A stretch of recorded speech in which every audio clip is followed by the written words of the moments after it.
అవకాశం దొరికితే చాలు తన అక్కసును వెళ్ళగక్కుతూనే అల్లుకుపోవాలని ఆశగా ఎదురు చూస్తుంటారు ఆ పెద్ద ఆయన. తన పనేదో తాను చేసుకుంటున్న ప్రత్యర్థిని కవ్వించడానికి జగిత్యాల కాంగ్రెస్ మాజీ ఎమ్మెల్యే జీవన్ రెడ్డి చేయని ప్రయత్నాలు లేవు. రాజకీయాల్లో తల పండిపోయిన సదరు లీడర్ సాబ్ అటు ప్రత్యర్థి ఎమ్మెల్యే సంజయ్ కుమార్, ఇటు సొంత పార్టీని ఇరుకున పెడుతూ ఆ జిల్లాలో పాలిటిక్స్ను హీటెక్కిస్తున్నారు. ఇంతకీ ఆ మోస్ట్ సీనియర్ లీడర్ పాచికలు పనిచేస్తున్నాయా, లేదంటే బూమరాంగ్ అవుతున్నాయా?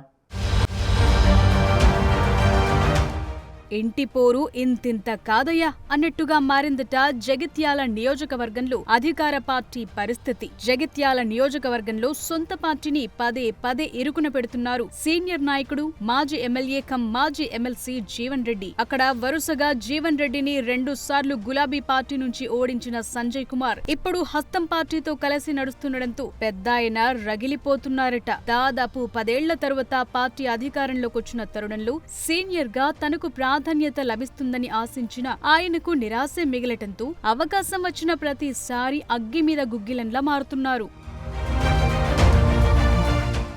జగిత్యాల ఎమ్మెల్యే సంజయ్ కుమార్ సీఎం రేవంత్ కి దగ్గరవటం నుంచి స్టార్ట్ అయిన ఈ జగడం రోజుకు అంశం చుట్టూ తిరుగుతూనే ఉంది. నిత్యం ఏదో ఒక హాట్ టాపిక్ తీసుకుని అటు ప్రభుత్వాన్ని ఇటు సంజయ్ ని టార్గెట్ చేసేలా మాట్లాడుతున్నారట మాజీ మంత్రి జీవన్. తొలుత సానుభూతి అస్త్రం సరిగ్గా వర్కౌట్ కాకపోవడంతో పార్టీని వీడుతానంటూ పదే పదే అలకపాన్పు ఎక్కి హడావిడి చేశారు. మొదట్లో సీనియర్ అని కాస్త ప్రియారిటీ ఇస్తూ జగిత్యాలకు వచ్చి మరీ మంత్రులు బుజ్జగించే ప్రయత్నాలు చేయటంతో పెద్దాయన మరింత స్పీడ్ పెంచారు.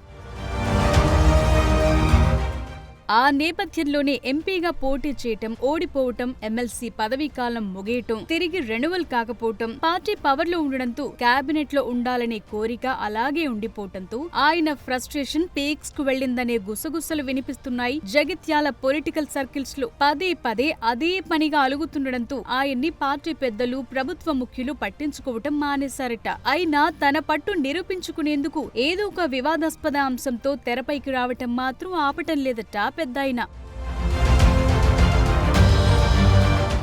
పార్టీలో పెద్దలతో, మంత్రులతో ఆయన వ్యవహరిస్తోన్న తీరు కూడా హాట్ టాపిక్ గా మారిందట. జగిత్యాల పర్యటనకు వచ్చిన మంత్రి పొంగులేటి విషయటానికి జీవన్ రెడ్డి వద్దకు వెళితే దూరం జరిగి మీదే రాజ్యం, మీరే ఏలుకోండి అంటూ వ్యాఖ్యానించడంతో పొంగులేటి షాక్ అయ్యారట. మంత్రితో ఆయన అన్న మాటలు అప్పట్లో హాట్ గా వైరల్ అయ్యాయి. ఆ తరువాత మంత్రి అడ్లూరి వద్దకు వెళ్లి చిన్న దేవస్థానం పాలకవర్గం విషయంలో పేచీ పెట్టడం, మమ్మల్ని పార్టీలోంచి వెళ్లగొట్టండి అంటూ వ్యాఖ్యానించడం, కాంగ్రెస్ పట్టాదారులం మేమంటూ వార్నింగ్ ఇవ్వటం కాంగ్రెస్ లో ఒకంత కలకలం రేపింది.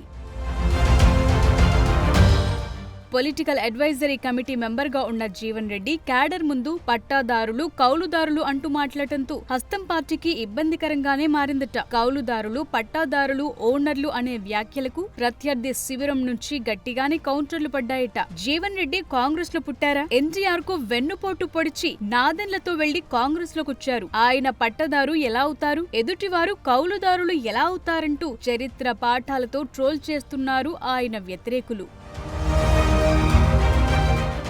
అవకాశం వచ్చిన ప్రతిసారి అధిష్టానం ప్రత్యర్థిపై విరుచుకుపడుతున్న పెద్దాయన ఇటీవల జరిగిన సర్పంచ్ ఎన్నికల్లో తన అనుచరులను గెలిపించుకునేందుకు ప్రయత్నాలు గట్టిగానే చేశారు. అక్కడ ప్రతిపక్షాలు వీక్ అవటంతో పోటీ జీవన్ రెడ్డి, ఎమ్మెల్యే సంజయ్ వర్గీయుల మధ్య జరిగింది. గెలిచిన అందరూ కాంగ్రెస్ పార్టీకి చెందిన వారే కావటం విశేషం. ఇప్పుడు మున్సిపాలిటీ ఎన్నికలకు రేపో మాపో నోటిఫికేషన్ వచ్చే అవకాశం ఉండడంతో మళ్లీ తన వాయిస్ లో బేస్ పెంచారు జీవన్ రెడ్డి.